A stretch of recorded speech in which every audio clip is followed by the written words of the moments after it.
Well, hello everybody. Welcome to my presentation. My name is Trey Stogsdill. I'm an educational diagnostician in a large district in Texas, and I'm really super excited to give you this presentation today. I think you're really going to enjoy it. Before I get started, I just want to do a shameless plug for my previous video called Contemporary Intellectual Assessment, 4th edition. You can find it as a video on YouTube. Just search that right there and you'll find it. It talks about a lot of different new research in our field, so I hope you go check it out. But this presentation is geared um, really for talking about identifying specific learning disability versus intellectual disability. And it's really geared for diagnosticians, school psychologists, and the like. And so if you're kind of not in the field where you're doing these types of things, you probably wouldn't find this video very helpful. But if you are, I think you're going to find it very helpful. And so I encourage you to hang in there and keep an open mind as we go through this presentation.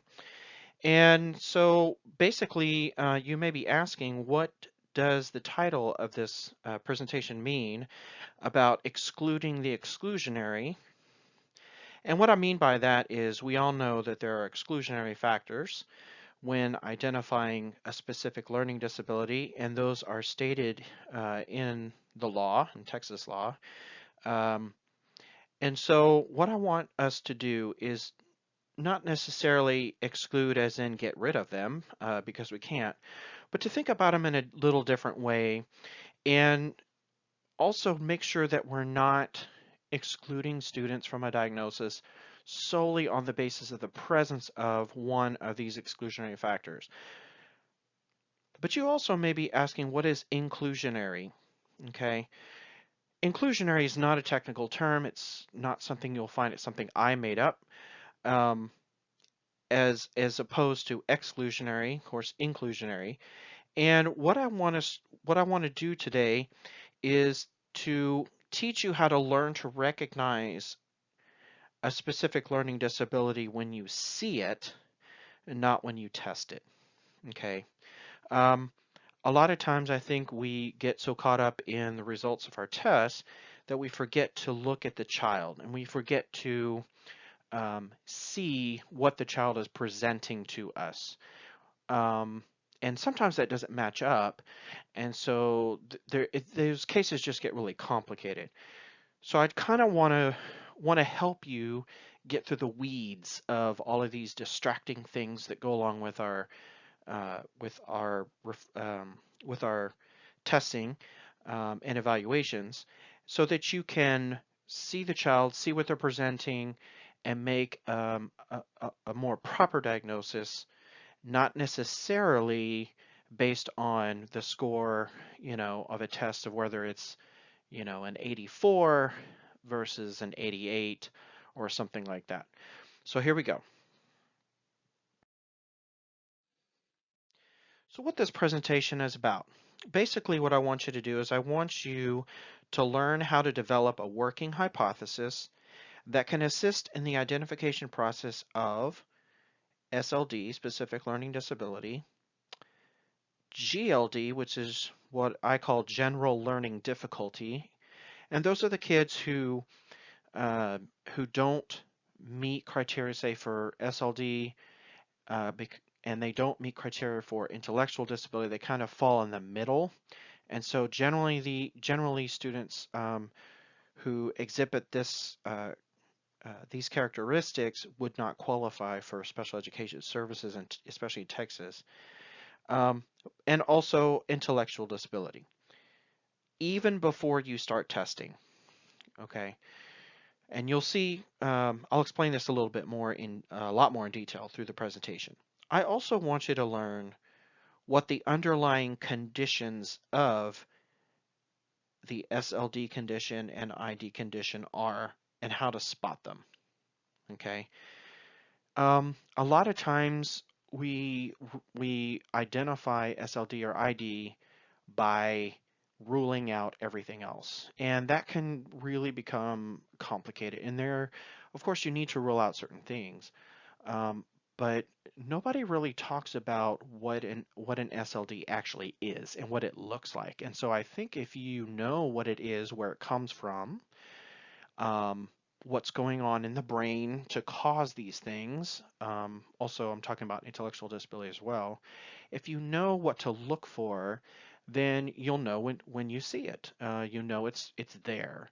Um, and so you might think a little differently than when, say, a child isn't wearing their glasses or hasn't had, they've only had two interventions instead of three interventions prior to referral, or maybe they've been absent 18 days instead of 3 days. That gets a little bit into the weeds there. And so if you can recognize the characteristics or the underlying condition of these two conditions, um, then you're going to be a better clinician. I also want you to learn some new vocabulary and concepts. You will know the true purpose of exclusionary factors, and you will be able to take what you learn here, hopefully, and put it into practice immediately. So a lot of the information that is in this presentation comes from this book called Diagnosing Learning Disorders, written by Pennington, McGrath, and Peterson. It's their latest edition, the third edition. It's about 350 pages long, so it's not too bad, especially for a textbooky kind of book. And it's not that expensive. I think I paid like 40, 50 bucks for it, so it's okay. But I really encourage you. It has a lot of good things about not just learning disabilities like reading disabilities, math disabilities, the differences, but also autism, ADHD, language impairments, and of course, intellectual disabilities. It kind of tells you where they come from, how they manifest, how to diagnose it, what to look for. And so the ideas in this presentation come from um, the research that was done that was discussed in this book. The ideas in the presentation come from this book. It comes from other research I've done. I'm big on just on my own doing research. And of course, experiences in the field. So I have taken what I've learned from this book and what I'm about to present to you, and I've actually implemented it this past semester in several of the cases that I've done. And I've noticed a big difference in my ability to diagnose things. I also have this very important disclaimer that the ideas in this presentation are just that. They're my ideas, okay? Yes, the research comes from the book, but the ideas of how to put it all together are ideas that I have done. And so, you know, it it's up to you to believe it or not, what I'm presenting.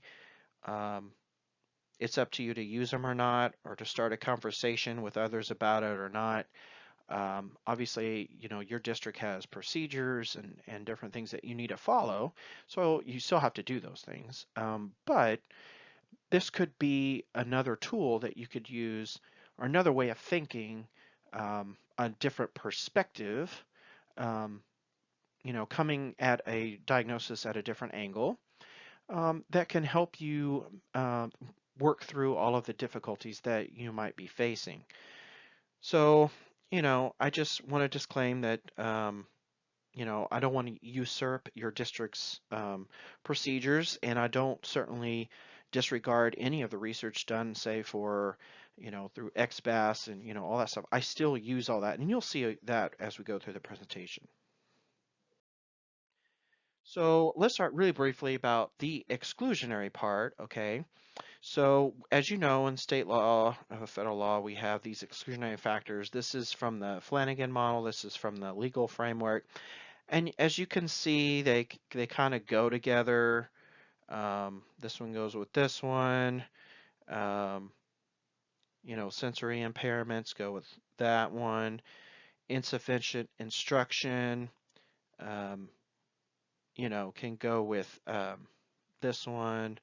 Organic or physical, you know, cultural factors here. So they all kind of they're worded differently, but they're all basically the same thing. And as you know, exclusionary factors are basically there to help us, determine if there's something going on in the child's life that prevents them from getting a diagnosis. But why are these so hard and difficult? It's because children are complicated human beings, okay? It's difficult to get the information that you need on these things. We're always scared of professional judgment, right? And to use to make calls on these things, and they're not well defined. I mean, we know what an intellectual disability is, but what is a cultural difference? I mean, and how do you quantify that? So you have to remember the basic or the main word in the law is primarily. So these exclusionary factors cannot be the primary reason why the child is struggling in school, right? They can be there. These children can have a second language. They can have these things, but it cannot be the primary reason why they're struggling.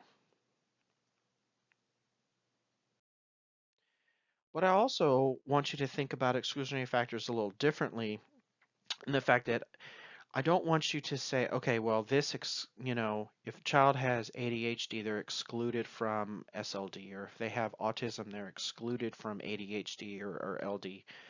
Um, they, these exclusionary factors in history were written to prevent over identification, not to exclude students, but to prevent over identification. Many years ago, kids in low socioeconomic status households, minority groups, um, they were over-identified, okay? And they really weren't learning disabilities. They were just because of other extenuating circumstances. And that's where these exclusionary factors came about, is to prevent that over-identification. They were never really meant to, exclude kids from help. They're just there to help balance out um, the diagnosis. And so, keeping that in mind, I want to turn to something that I've made up, which is called inclusionary factors. Instead of exclusionary factors, they're inclusionary factors. And what I mean by that is inclusionary means instead of identifying SLD through what it's not, meaning the exclusionary factors, identifying SLD through what it is, inclusionary. Okay, and so you're going to learn how to do that. So let's learn something new. So let's start with a metaphor. Let's start with a doctor metaphor real quick. So when you go to the doctor, as soon as you walk into the office, they do not stick a needle in your arm and take blood. As soon as you walk into the office, they do not throw you on a gurney and shove you in a CAT scan machine. The doctor sits you on the in a chair, examination table in a little room, and he or she starts to ask you, why did you come in today? What's going on? What are your symptoms? Tell me everything that's going on. Of course, you have to fill out a bunch of forms about your medical history and all of this. And so what they're doing first is they're starting to create a hypothesis of what's going on with you through things they can see. Through things, they can see your medical history, they can see your physical body in front of them, and um, they can hear your heartbeat, take your blood pressure. Those are things that can be seen and observed. Okay. Once they've done that, and they've gathered all that information, and they've formed kind of a working hypothesis, thinking, oh, well, this might be the flu, it might be just a cold, it might be, something more serious. Then they're going to order, say, a targeted um, blood test or a CT or an MRI or whatever it happens to be. And those machines and tests are used to look at things that the doctor cannot see, cannot observe. And so what I want you to think about is, the things that a doctor can see and observe. Those would be equivalent to our achievement tests and our the history and the information that we can gather through school records, parent information, teacher information, observations, achievement tests, all those things you can see. And what that all is it's a manifestation of what's going on inside the body. Okay. And you're observing the outward signs of that. Okay. And from that, you are then trying to um, work on or trying to get a working hypothesis of what could be going on. And then, and only then, after you have a working hypothesis, then you might order, you know, the tests that look at things you can't see. And those, of course, would be our cognitive tests because, you can't see someone's fluid reasoning just by looking at them. So that's how I kind of want to approach this and how I want you to think about it. So I don't want tests to become another exclusionary factor. And I say that because it's a trend that I've seen where, when I'm working with another diagnostician, um, and they want, say, a second opinion or something, the very first thing they give me is the results of the cognitive test. And, you know, like I said, as a doctor, you don't, go in and start with a blood test or an MRI. I would rather hear about the achievement test. I would rather hear about the history of the child. And when you're finished viewing this presentation, you're going to see why. Okay. We have to continue to learn. Okay. Keep an open mind, especially with this presentation. And we have to make progress because we're serving students with disabilities and we want to hone our craft. We want to become better at seeing these things because, with the current climate in Texas, how we're not identifying all the children that we should be and child find issues, all that stuff. It's really important that when a child is referred, especially the very first time, that we get it right. Okay. So let's start by learning something new, some new vocabulary. So I want to talk about two things here, the implicit LTM and explicit LTM. Now, implicit LTM stands for implicit long-term memory. Now, that does not mean LTM is not the same as GLR. Okay, it's not the same. GLR has to do with storing information and retrieving information. And of course, as you know, they're starting to become divorced. So we have learning efficiency and retrieval fluency. Um, but this is not the same thing, and you'll see why in just a second. Same thing with explicit LTM, long-term memory. So basically, implicit and explicit, they're much more broad um, cognitive processes in your brain. They kind of encompass more than just long-term retrieval. Okay, they use the words LTM, but it really has to do with more broad things. So um, I don't want you to think GLR only. But what I do want you to think about when you hear the word implicit, I want you to think automatic. Okay, this implicit long-term memory requires very little mental power when you use it. Okay, so it would be things like riding a bike. Now, when you first learn to ride a bike, it's not natural. You're going to fall down. You got to use trailing wheels. You got to, all that stuff. But what I'm talking about is after you've learned to ride a bike, then you can ride a bike. You don't, every time you get on a bike, you don't have to, again, think about balance and all of that. It just happens naturally, right? It's automatic. Same thing maybe with driving to work. If you work in the same place for a few years, I mean, I don't know about you, but there have been some mornings when I drive to my school and I don't remember how I got there. You're just kind of on automatic pilot, right? Playing a musical instrument, okay? I play the violin and I don't now that I've learned the violin, I don't have to think about where my fingers go and the bow and all that. I don't have to think about that. It just happens naturally. It's automatic. Typing on a keyboard, when you're typing reports, you're not thinking each and every time where the L or where the P or the T is. It just happens because it's become fluent and automatic, right? Now, if you think about in basics, this includes basic skills becoming fluent skills, fluent basic skills. So this would be things like reading fluency, math fluency, writing fluency. Okay, are you hearing the WJ achievement tests in here and some of the other tests? So you're taking something that's a basic skill, you're learning it, and then after you've practiced it and used it, it now becomes more automatic. Okay, and I'm sure you can think of many more examples of this.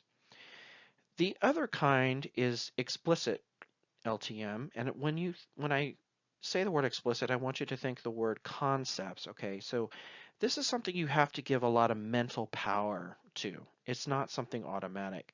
So it would be maybe naming the top row of letters on a keyboard without looking. That's not going to come automatically, folks. You're going to have to really sit down and really think about it. And in fact, there's probably a lot of people who couldn't do that. Saying a set of numbers backwards, you got to give that some mental power, right? It's not something automatic. Stating a definition of a word, okay?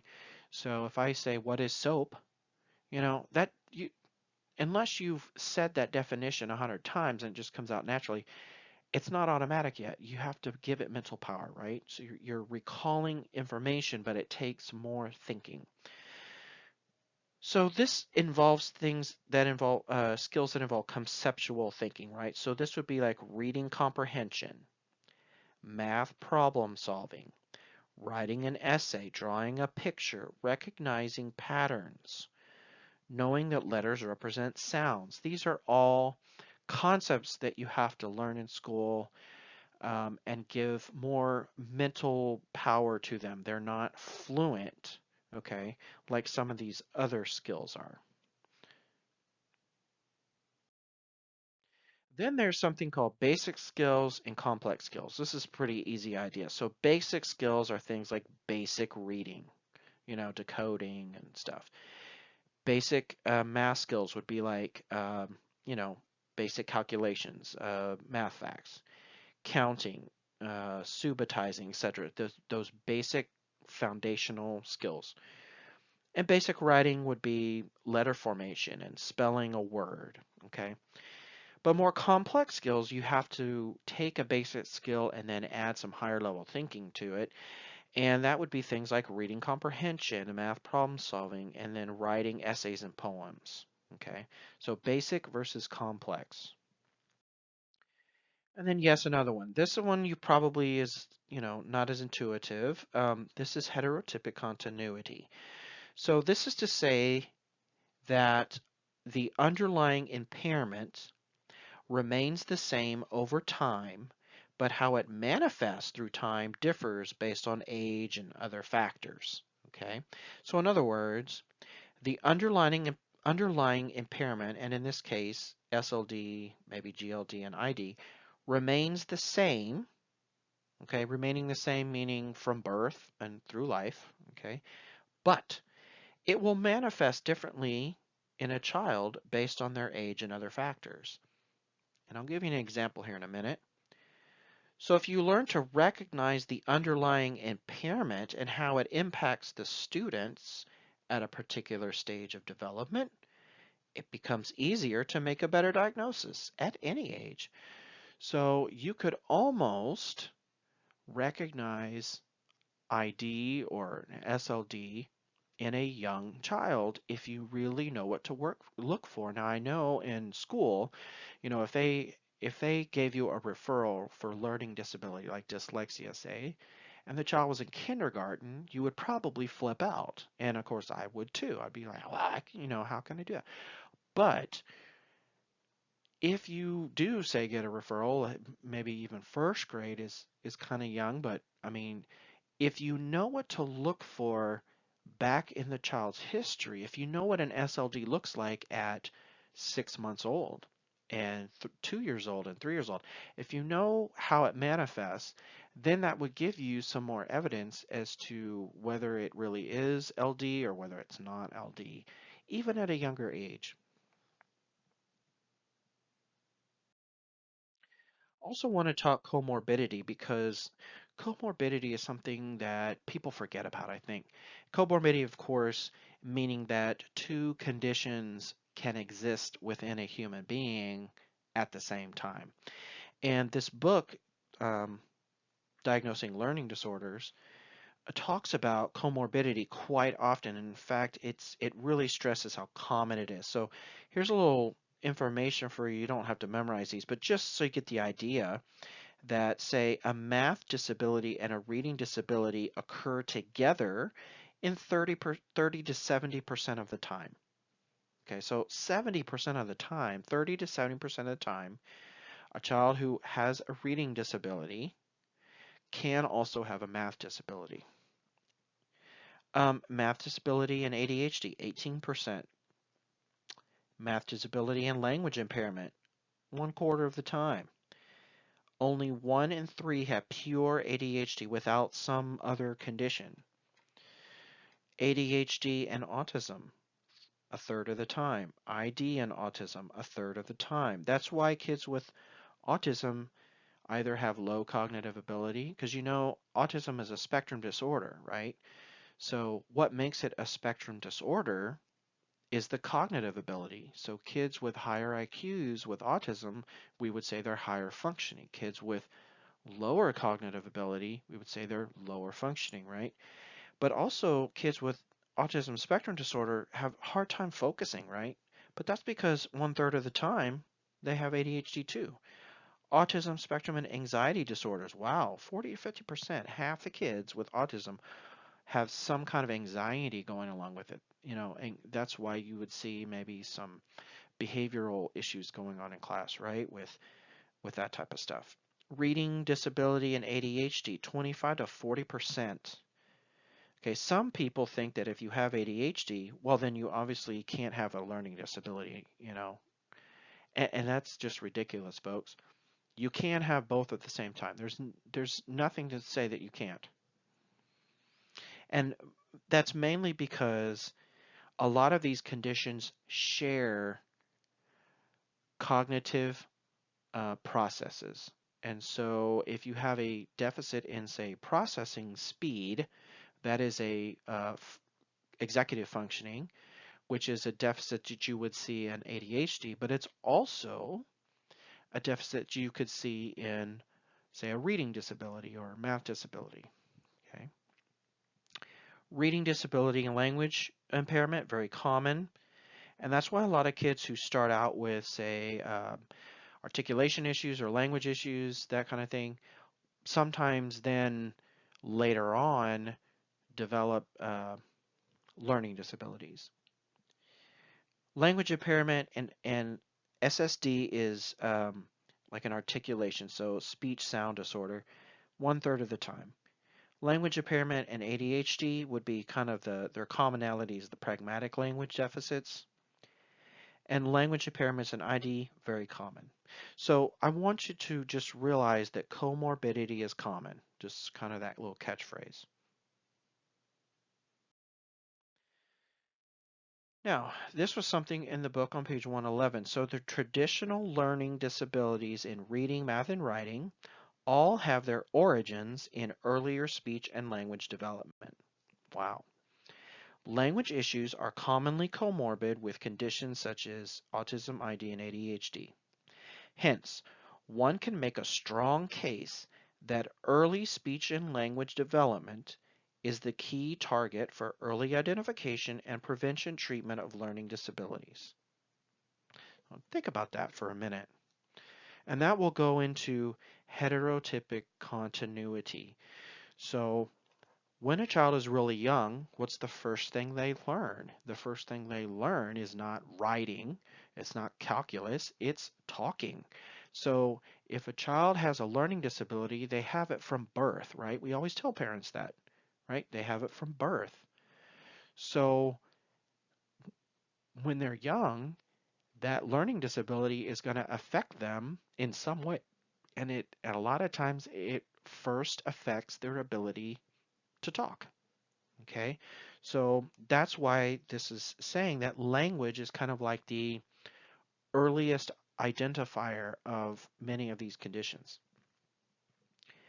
The very definition of SLD implies this, because if you look, this is the definition, or at least part of it.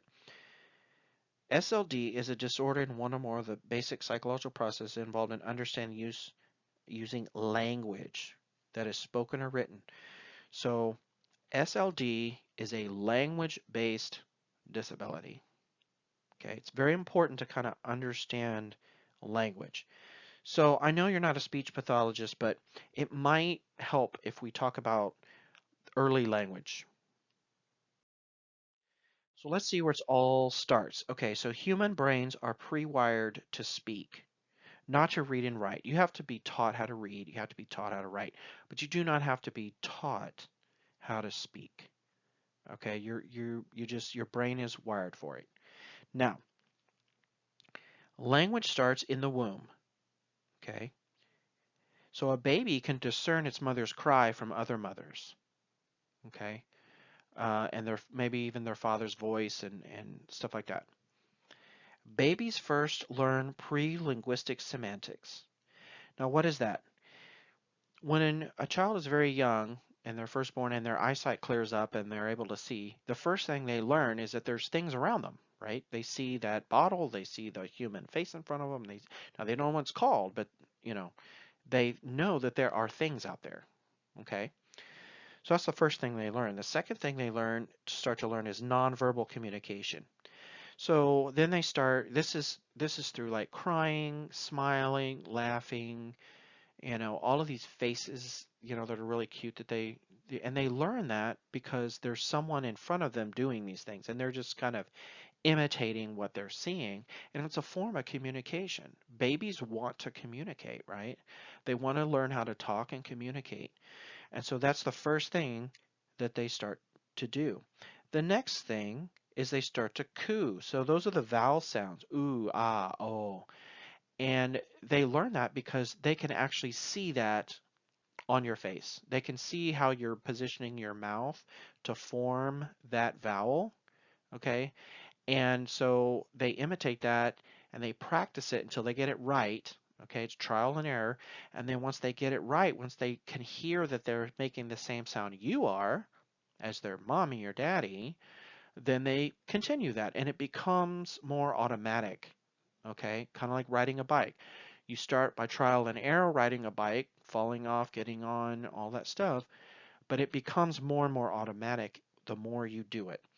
Then they start to babble. So babbling is consonants, right? So ma, ba, da, da, da. And you cannot see a person's tongue and the position of their tongue for that consonant. So they really have to listen to what you're saying and they have to imitate it. And so through trial and error, you know, you're saying da da da, but they may say wah wah wah at first, but eventually they'll imitate it because they'll figure out how to put their tongue inside their mouth to create that consonant. And so it's through trial and error. And once they hear the matching sound, then they practice it more and it becomes more automatic. Then they start to have quote unquote conversations. So once they've learned some sounds, then they start to kind of learn that you talk, they talk, maybe some expression within their words, but they're not real words at this point. And they're also learning more facial expressions and stuff. And then they start using proto-declaratives. So proto-declaratives are where they actually put a sound to a thing. So if they see the bottle, they might call it a baba or something. They're probably not going to say bottle, but they'll say some kind of sound with it, and it'll be consistent. And that's the very beginning of joint attention. So kids with autism spectrum disorder kind of don't develop those types of things, and so they may not develop the names of things. So that, when a 2-year-old comes into your office and you start showing them pictures of things, if they have autism, they may not be able to name it because they haven't really practiced putting sounds and words together to name a thing, okay? These proto-declaratives. And that's why that they don't really have joint attention because they don't really have the words or even know that you're supposed to call that something and then also have a conversation with people about it. Then as the child progresses, the child uses more trial and error and learns error and learns more sounds and more words, right? So they're just learning vocabulary. And this all culminates in school when they start to learn to actually do phonological process, so rhyming, segmenting, blending, and they're taught how to do that. So any speech or language issues could mean there is an underlying implicit or explicit issue.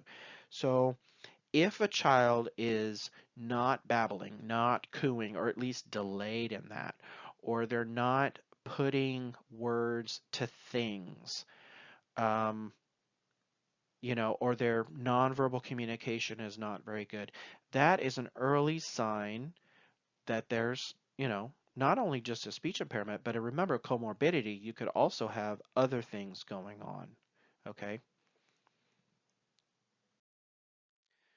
So what do we look for anyway? When we're talking about SLD, GLD, and ID, what are we looking for? So we're looking for those inclusionary things, those things of what it is, not what it's not. Okay, if that even makes sense. So we're looking for this implicit versus explicit long-term memory. I'll talk more about that in a second. You're also trying to get a history of the child. Did they babble? Did they coo on time? Did they put names to objects? Sometimes, you get a new referral and they're in third grade or fourth grade. You kind of have to go back to the parent and say, hey, do you remember? I know it's hard, but do you remember a delay in speech or, anything like that to kind of give you a clue if this issue that you're seeing in fourth grade has been going on since birth, okay? Because remember, if they have LD or ID, it's been going on since birth. And it would have manifested itself in some way early on. Now, the parent may not have thought it was an issue, and they may not have brought the child in for testing, but they would probably say, oh yeah, he had a delay in speech, but we didn't think anything was wrong. Then you look for low achievement, and that would be like on your achievement test.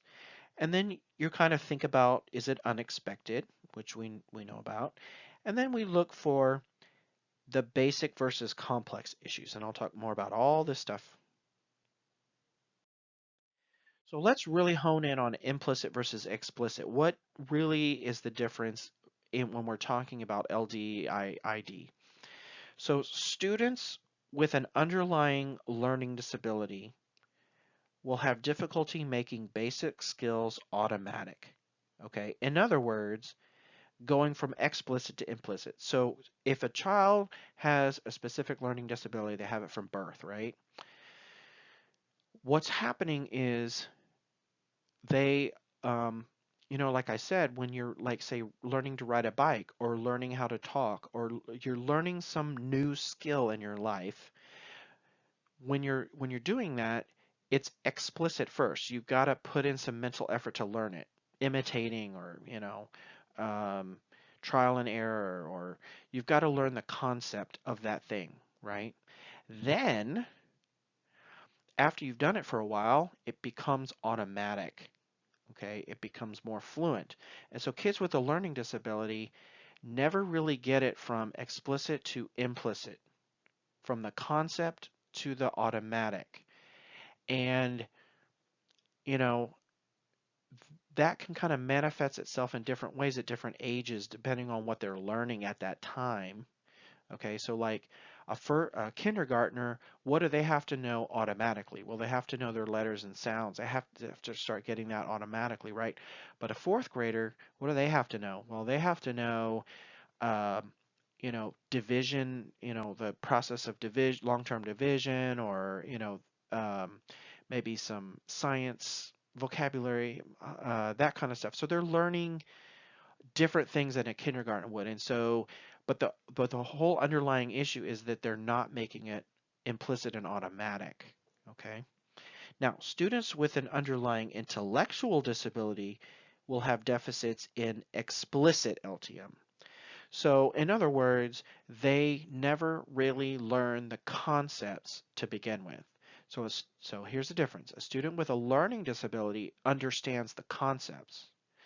They just don't make it fluent and automatic. A child with an intellectual disability never really understands the concept in the first place. So of course it can't become automatic because they don't know the concept. So that would be things like not even knowing that letters represent sounds. You know, they might learn their letters, but not necessarily the sounds, or they might know just a few letters or something like that, or maybe the letters of their name. Counting with one-to-one's correspondent, that's a concept. You know, pointing to something and then counting 1, 2, 3 as you go. Maybe they never learn how to do that. Okay. Recognizing patterns. That's something that's a concept. You know, you have to know A, B patterns to extend the pattern, right? So if you never really understand that it is a pattern or what is a pattern, you're not going to be able to then extend the pattern, right? Learning basic vocabulary. So just learning the concept of vocabulary words and what they mean. Basic grammar, you know, and structures in language, you know. So you can see the difference already that a child with a learning disability knows the concepts, they just don't make it fluent. A kid with ID never learns the concepts. So here we go. SLD is over here, ID is over here. Now, what about the kid who's GLD, right? They're going to exhibit to some degree both problems in both areas. So they're not going to get some of the concepts, and they're not going to make some of the things fluent. It's just a matter of severity versus intellectual disability, right? So a kid with ID is going to know less concepts than a kid with GLD, okay? Um, so you'll start to see that in when you do achievement testing and things, that maybe you can tell that they understand what addition means and how to do it, or you know, but they still have to use manipulatives, and it's also not fluent. Okay, a kid with ID won't even know, you know, the concept of taking two groups and putting them together and count. They won't even know that unless you're just sitting there and like one-on-one teaching them over and over again. A child with LD can learn addition. They know that the two groups go together, or you're subtracting, you're taking away, and they know all that. It's just their problem is more with like recall of facts. Okay. So far, SLD is implicit long-term memory is the underlying issue. ID, explicit, is the issue. GLD, they're going to fall somewhere in the middle. So how do we go about deciding if we are seeing an implicit or explicit issue? Okay, the first thing you need to do is get a history. Get a history of the child. Now the history rules out legitimate exclusionary factors. Okay, there are legitimate reasons why a child would have low achievement. It also gives you an idea if there's a true underlying heterotypic continuity. So when you get a history, you can see that the child's been struggling since as far back as you can find records. Now I know it's a little easier in elementary school where I work to get records back to, you know, pre-K. But when it's a original referral in say middle school or high school, it can be really difficult. But you know, maybe you can ask the parent, how were they in, you know, through elementary and even back before they went to elementary. For SLD, you should find some evidence of making things automatic, okay? Or you should find really difficulty in making things automatic, but not in learning the basic concept. So again, you're going to find evidence when you get that history that they understood the concept. So maybe they learned letters and sounds, maybe with a little bit of help, they understood the concepts, but they just never made them fluent. Or they learned how to rhyme, but it takes them 15 minutes to rhyme something. It's just about the doing it automatically. For ID, you would see evidence of just not even learning a basic concept. Okay. So look at past records as far back as you can. I try to write up like a little summary of each year, school year maybe, of what they could and couldn't do. I look at the interventions they've had. Okay. Um, some kids have had some kids haven't. Um, and then look at current information, observations, ask the teacher. So basically, you're just looking at history. You're just, again, you're like the doctor, trying to paint a portrait, paint a picture of the child just from what you can see and observe and information you can gather. Okay. Then you have to test achievement. So then you get your achievement tests. And so now test results and observations during testing would allow your hypothesis to develop. So when you're gathering this other information, the history and all that, you're you should start to see, am I seeing an automaticity issue or am I seeing a concepts issue or maybe a little bit of both?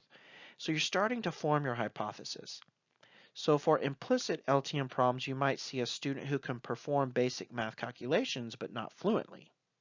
Okay, so in other words, the calculation test on the WJ score might be higher than the math facts fluency. Now, calculation may not be average, but it would be higher than math facts fluency. Maybe they're using, their fingers and toes to do it, right?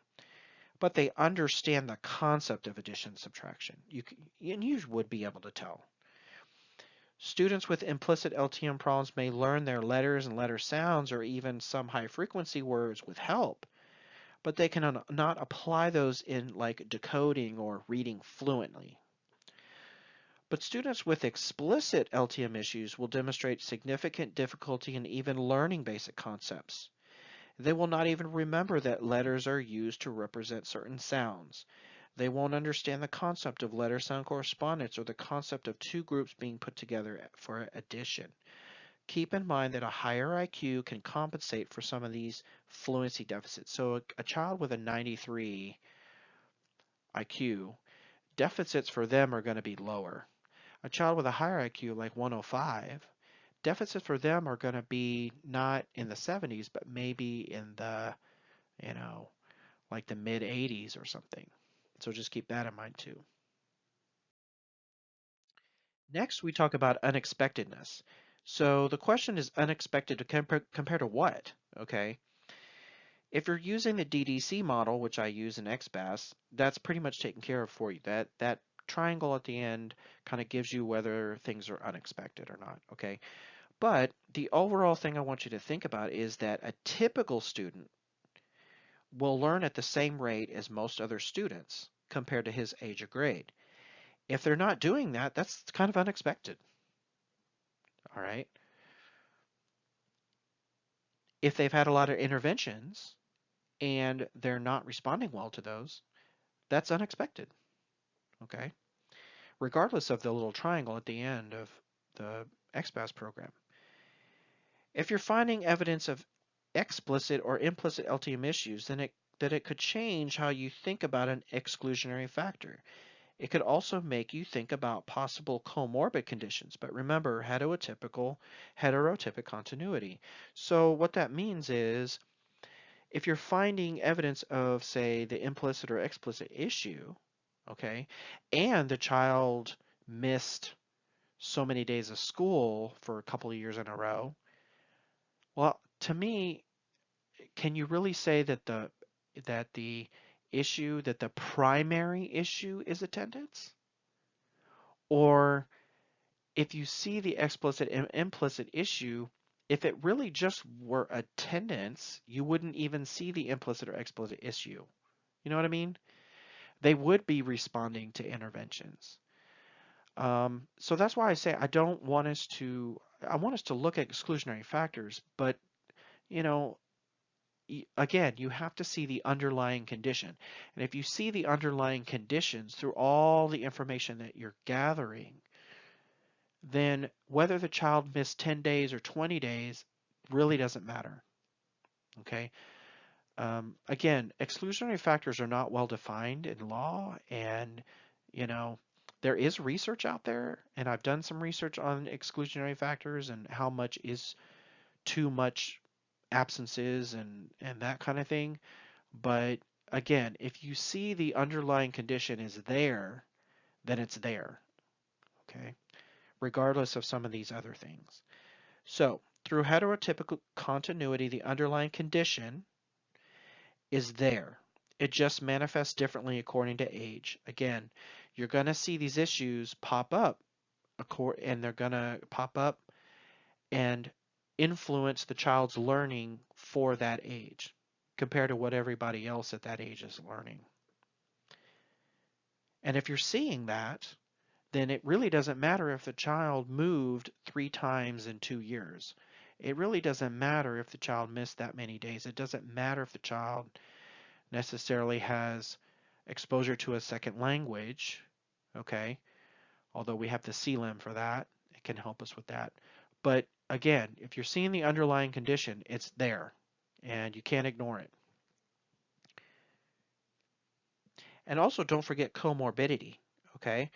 So you can have a learning disability and also be absent a lot. You can have a learning disability and ADHD. You can have, all of these things can go together.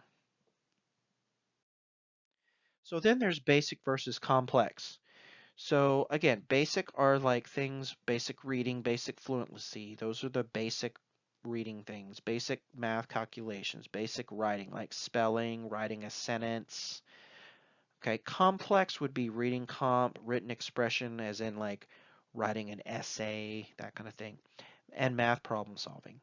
Students with an implicit issue will typically have somewhat lower basic skills and evidence of low fluency skills that are affecting the more complex. So a student with a learning disability is understanding the concept, which is why we would say a student with a learning disability has an average overall IQ because they understand concepts.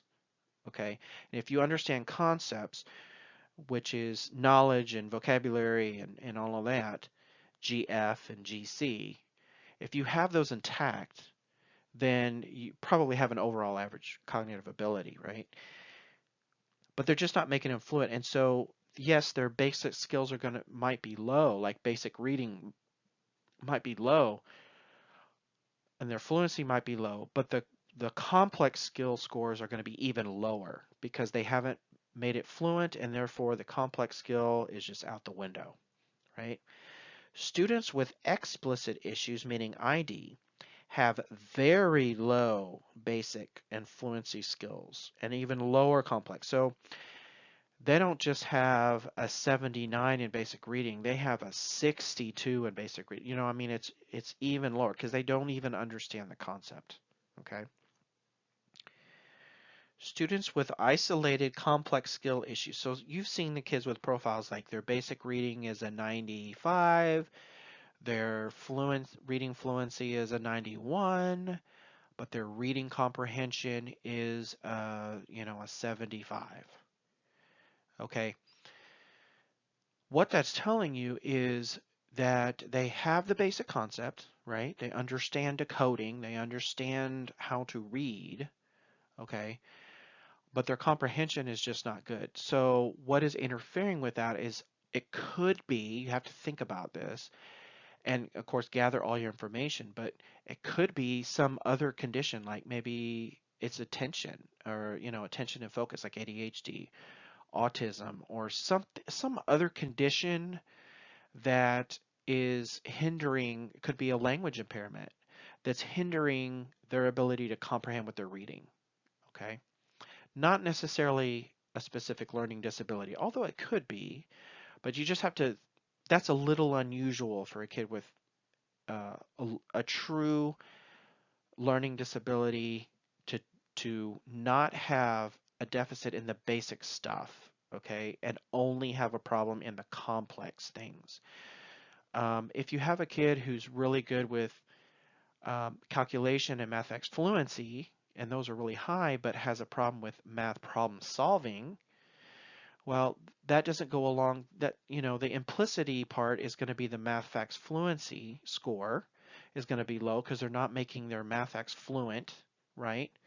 So you have to think about why is math problem solving low, where it could be a language impairment. Maybe they don't understand the language of the word problem, or look at if they're real fidgety and off task have ADHD or something else could be going on. But kids with explicit problems are just going to be low across the board, very, very low. A kid with a GLD, they're going to be flat, achievement wise, just not as low typically as a child who's ID. So let's look again. So now you should know a little bit more about them. So the inclusionary factors. So implicit versus explicit. So implicit, you're looking at SLD. Explicit would be ID. Get a history of the child. Low achievement is your achievement tests. And from there, you kind of analyze, is this just learning the basic concepts problem? Or is it, I understand the concept, it's just not fluent yet? Okay. And then, is this all unexpected? Then, after you do all of that, then you do your cognitive testing. Okay. So again, some people do cognitive testing first, some people do achievement testing first, and it's at this point it's kind of a personal preference. I used to do cognitive testing first because it was a little bit more fun, and you could establish a little bit better rapport because the kid would want to come back because they had such a good time doing the cognitive testing because usually it's a little bit more fun. But that was the reason, you know. I didn't have any other better reason for it. Now I have a extremely good reason to start with the achievement part, and I still make it fun and things like that. But um, the cognitive testing should be done later in the process, in my opinion. And I'm going to show you two cases, Joanne and Eric. So here's Joanne. So I gathered a history, did achievement test. So she's a second grader. I looked at her attendance. She's 4% overall absent, which the research says that some research says more than 5% of total absent, you've missed more than 5%, it significantly impacts your achievement. Some research says more than 10%. So there's not a hard cutoff, and of course the law does not define it. I tend to use more of the 10% because I try to give the child the benefit of the doubt.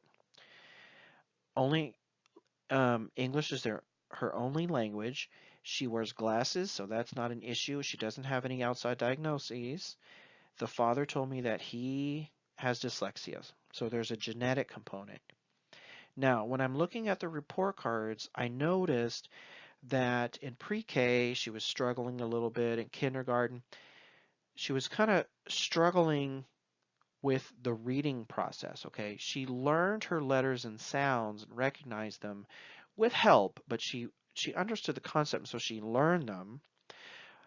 And she actually got to a level C in kindergarten by the end of kindergarten, which is on level, okay, for Fontenay Pinnell in our district. Okay.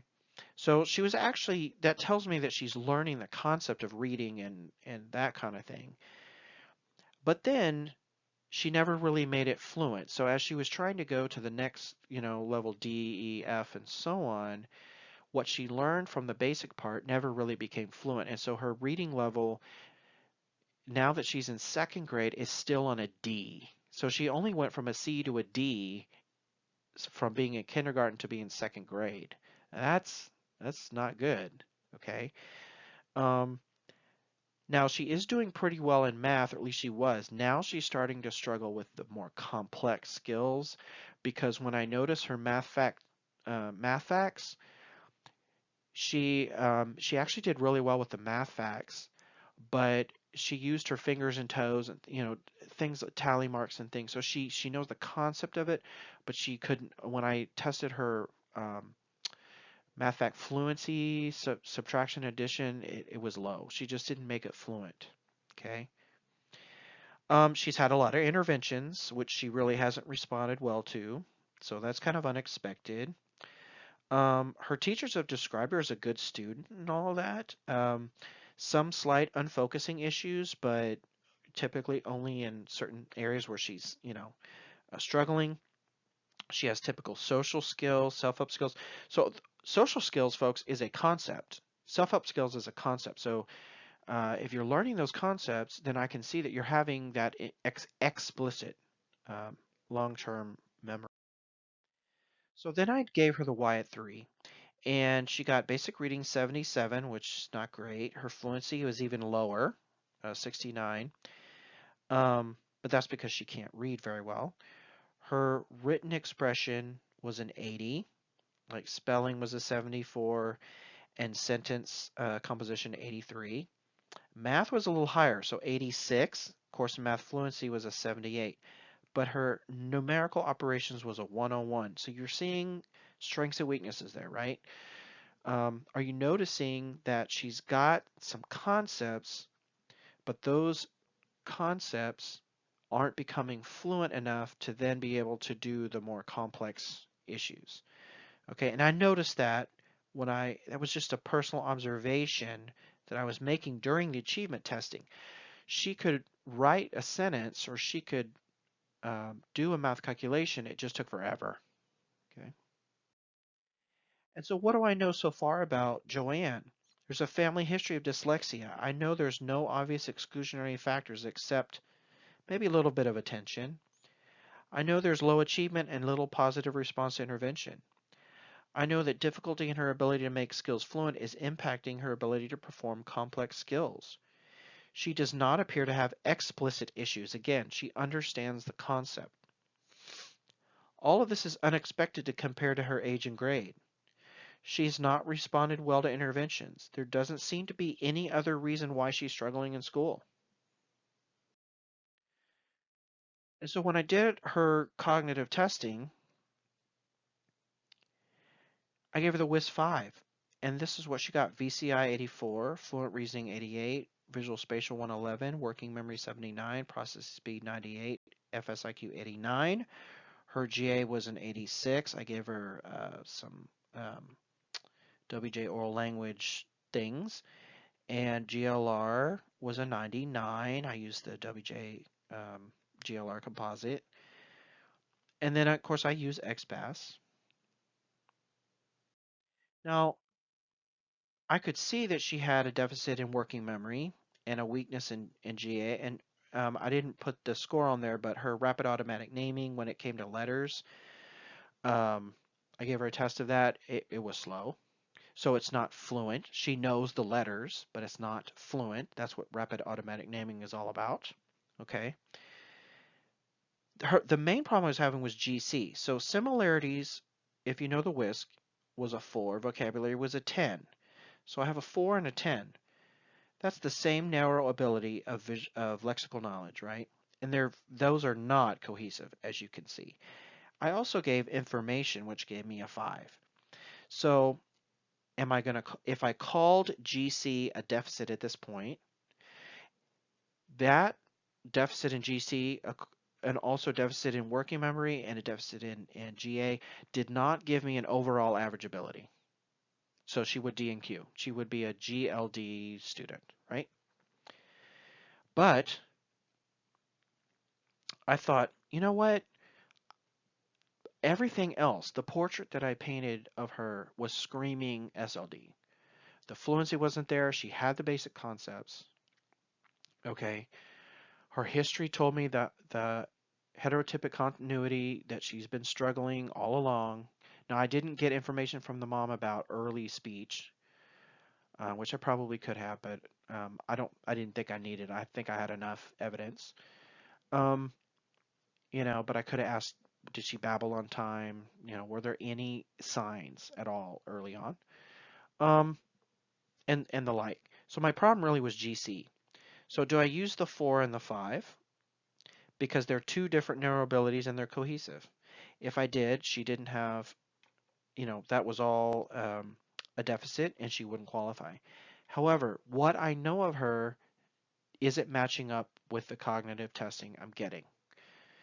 Because I have this 10 here. And folks, you do not fall into average on these tests, okay? They are designed to not be able to guess your way into average. Now, a younger child might get a higher score because you don't have to get as many right at a younger age to get an average score. But at second grade, I mean, she'd have to get a few right. So the 10 is kind of concerning me.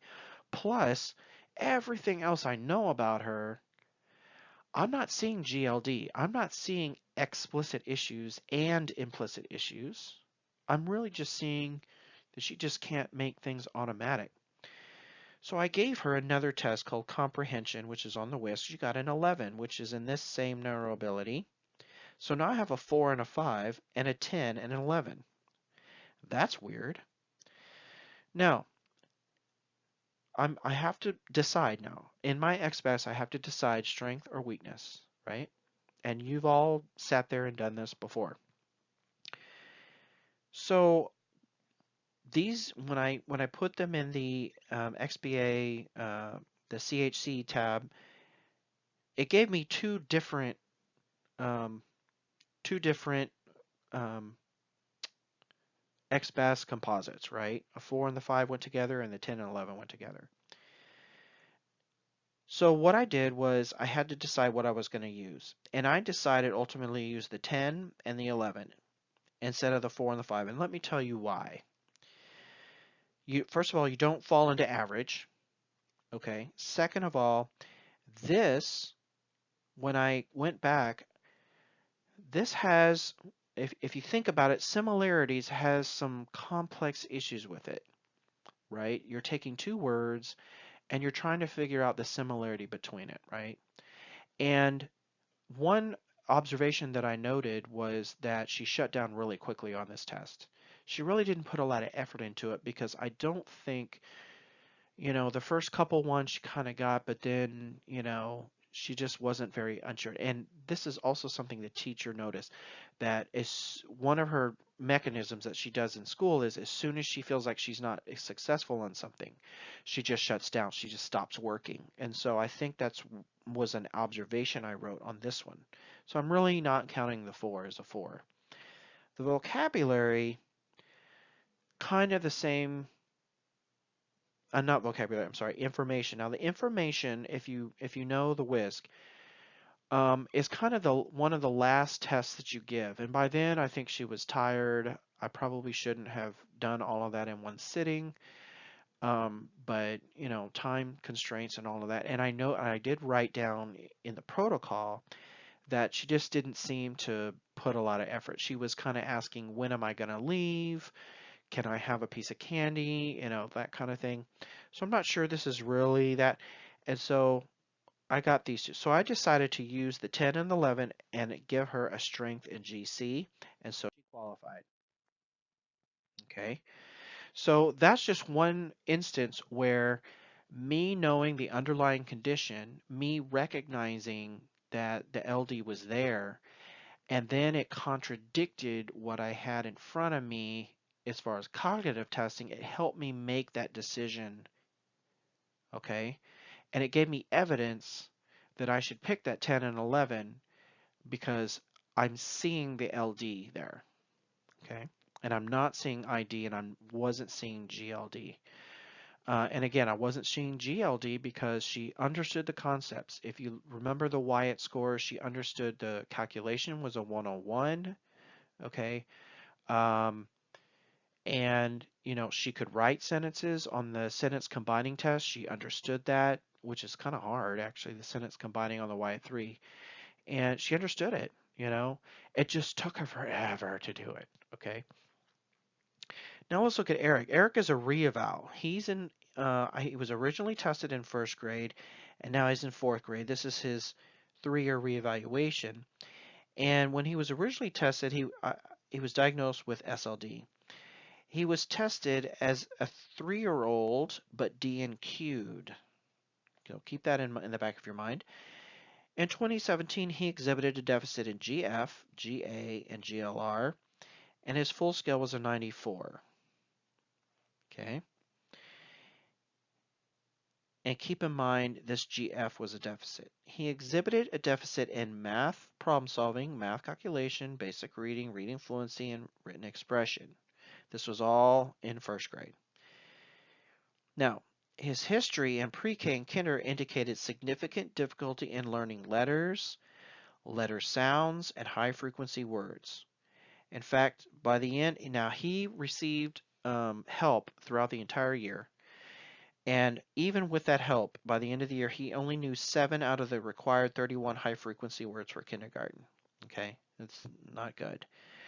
Um, Now, he did meet the standards for math back in pre K and kinder, but again, it was with a lot of help. Okay. Now, back then, his teacher noted that he was off task a lot. He always looked confused, like, what's going on? And he always would have to kind of copy what his neighbor was doing, okay, because he didn't understand what was going on. Had to have people tell him what to do constantly. Go here, do this, get your book out, get a pencil, all the time. And he needed constant reteaching. He seemed to know something one day, but not the next. Okay. So what that was telling me that back then when I did this evaluation, I didn't know what I know now. Back then, I was kind of looking, he had a deficit in GF, and GC and GF, even though they're not direct measures of implicit and or of explicit long-term memory, none of the cognitive tests in any of our batteries explicitly measure implicit versus explicit, but they can give you clues, right? So GC and GF are most correlated to the explicit part, long-term memory, because GF is all about learning the concept of patterns and that kind of thing and problem solving. And GC is all about learning language and vocabulary and just general knowledge, right? So those are kind of your explicit ones. So if you have a deficit in one of those, then you're probably looking at some explicit long-term memory issues. And he had a deficit in GF. If you're looking more for implicit issues, those would correlate to like processing speed, working memory, um, some of the GLR, more like the rapid automatic naming and that kind of thing.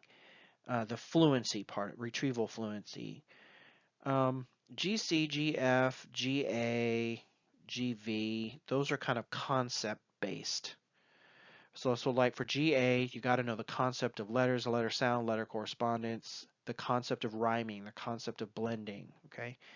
GV, you got to understand the concept of putting these blocks and matching and that kind of thing. It's not an automatic thing. You don't do any of these tests automatically, right?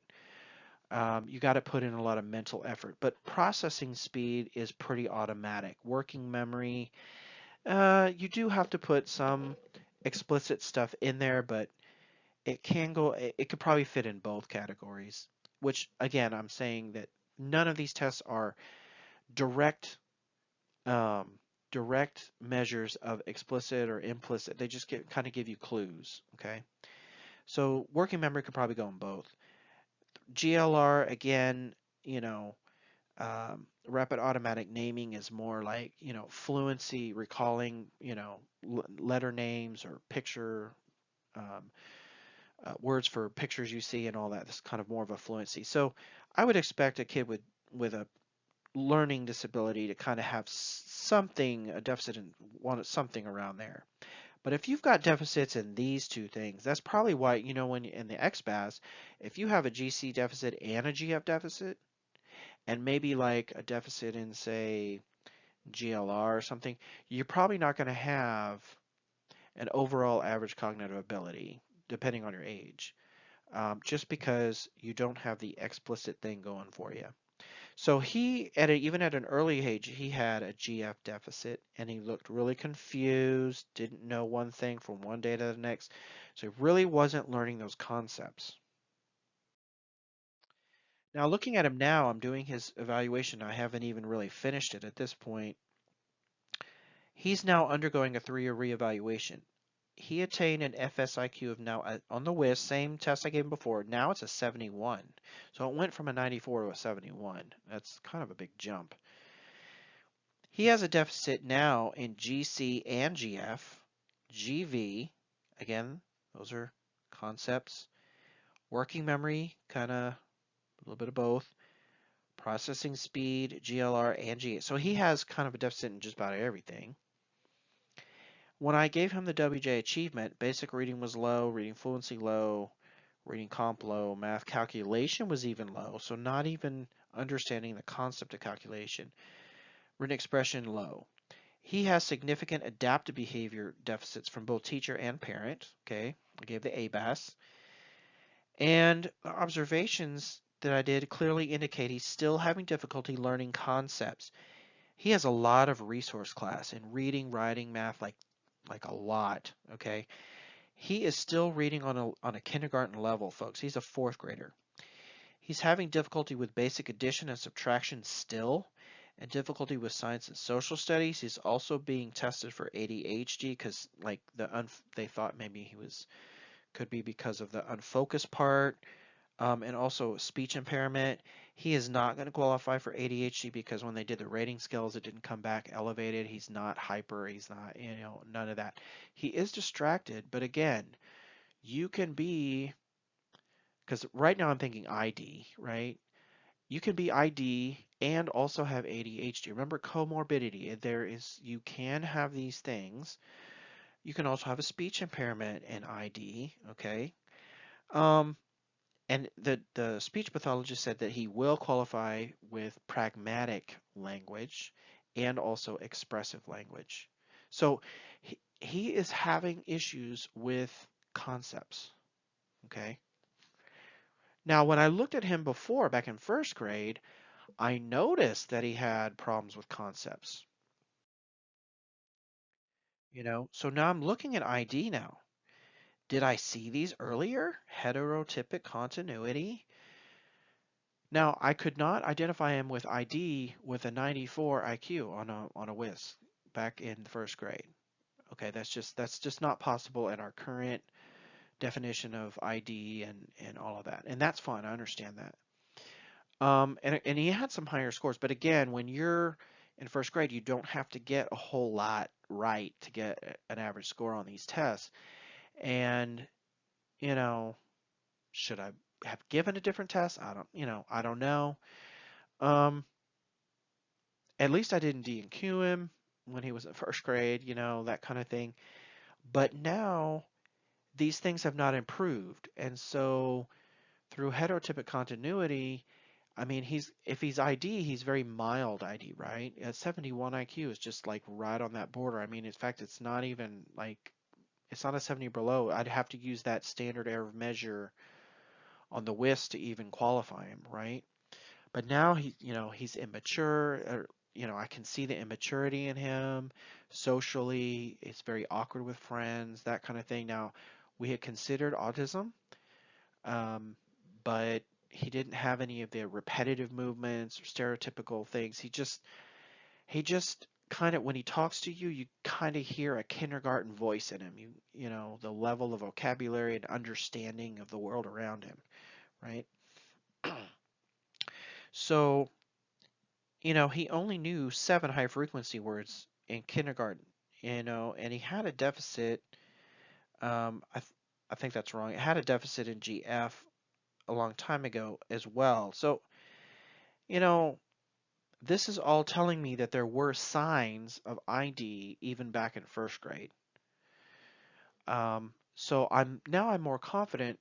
I'm thinking instead of LD, SLD, I'm thinking could it be GLD or ID? Now I'm going back and forth between the two of those. And the evidence to me, just painting that portrait of the child, rather than just solely looking at tests, the overall portrait of the child is looking like he has an intellectual disability. Okay.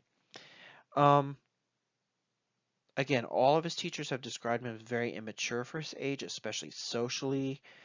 And so it may have been that the mild ID has been there the whole time, which I think it has, but it just manifested first as SLD because, again, you don't have to get as many items correct on tests back then at that age.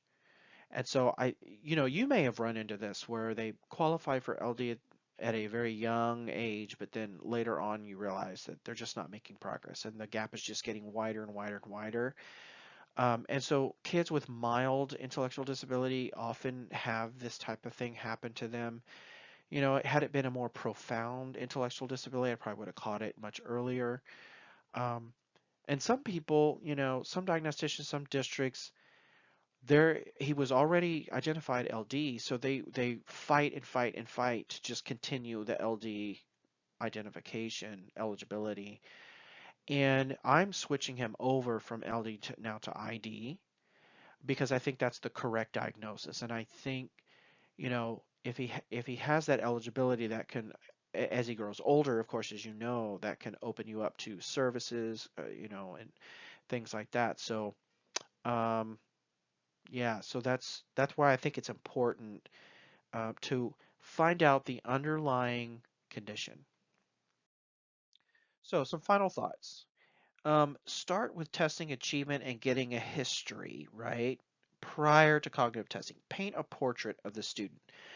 Just like a doctor paints a portrait of you when you go in there before they order blood tests, before they do CT scans, they're trying to get a portrait of you, right? Try to get that portrait with that student as best you can. I know it's difficult in some cases. Some schools are better than others at referrals and things like that. But as a diagnostician, I think you have to make that happen. And whether that's training assistant principals or counselors, whoever does the referrals, whatever, also start asking about, in parents, start asking questions about earlier childhood. Don't just start in kinder or pre-K. Go back. Did they have an, were they delayed in speech? Did they babble? So you can see if there's any heterotypic continuity in there. Okay. Gather information to determine if you're seeing implicit or explicit. Okay. And I know it's difficult right now because you're just learning about this, but when you start putting this into practice, you're going to see it. You're going to notice it. And in fact, if you do it enough, you won't be able to not notice it, if that makes sense. You're going to see it everywhere. And I know, like we have student reviews or um, intervention committees or whatever before the referral happens, and teachers come to me and I have this kid and he's struggling or whatever. I start asking them questions like, do you think he understands the concept of addition and subtraction, but just can't do it fluently? And if they say yes, or do you think he understands the concept of your science vocabulary, but just can't do the science experiment or write out the results or do whatever? Um, do you think he understands the concept of letter sound correspondence, but he just can't apply it and do it fluently when he's reading? Or the opposite of that would be, is the child even understanding addition and subtraction? And if they say no to that, so that kind of guides me into, am I looking at LD here? Am I looking at ID, maybe GLD? I don't know. And it also helps me weed out through exclusionary factors. So determine if there's low achievement, and if so, if the basic and fluency deficits are causing problems in complex skills. Okay, remember, isolated complex skill deficits may indicate other issues other than LD or IT. So again, your fluency is great, you're learning the basic skills, and that's great, but you just have a deficit in math problem solving. That's a little fishy. There may be something else that you're missing there. Now, does that mean that that child does not have a learning disability? No, because every kid's different. But I'm just saying that you need to think about it a little bit more and probably get a bigger, larger portrait of the child. Okay. Then conduct cognitive testing. Then determine if there's any other reason why the student is struggling. Like these would be your exclusionary factors. And if those reasons are the primary reason for the low achievement. So again, I'll remind you, exclusionary factors were never meant to exclude kids. They were there to prevent over-identification. All right, and they're not well defined. They're very vague. There's no quantitative, like if you miss this many days or whatever. It's all about professional judgment and stuff. But again, when you think about heterotypic continuity, if you see implicit issues or explicit issues having been there the whole time the child has been alive, then whether he went to missed 10 days or 20 days or whatever, I'm not sure that that's relevant at that point. Okay. Again, a child where the exclusionary factor is the sole cause, or the major contributory cause of low achievement, they would respond to intervention. They you would not see problems in various years, especially if they were, there that year but absent a lot the next year or whatever. Like you just that's why you have to get as full history as you can. And when I read reports, folks, from other districts and all of that, some reports have a really good educational history of the child. Some have nothing. And I think we're missing a huge part. And all I see are test scores and analyzing test scores and making a determination on test scores. And, that's just, the XMAS is great, and it does give us a lot of good tools, and it's very research based, and I use it every single time I do an LD identification. Okay. Um, Now that I know this stuff, now I'm adding on this extra tool to help me. Okay. So one last time, SLD, you would see implicit issues, right? Low achievement in either basic or complex. Okay, but usually the basic is causing the complex issue. ID, you're going to see the explicit issue and have very low academic achievement because they don't even understand even the basic concept, and also adaptive skill issues. GLD, you're going to see some implicit and explicit, and you'll have low achievement, but it'll be more pervasive and flat. They're just going to be kind of low in everything. And you're not going to see higher math calculation and lower, it's going to just kind of be just flat. As a shameless plug, also, I have done another video. If you like this video, you might enjoy my other video called Contemporary Intellectual Assessment 4th Edition. It is on YouTube, just like this one. And it talks about the latest research in cognitive testing and recommendations and all kinds of stuff. I would, of course, recommend you look at that. Um, if you want to contact me, here's my name, here's my email address.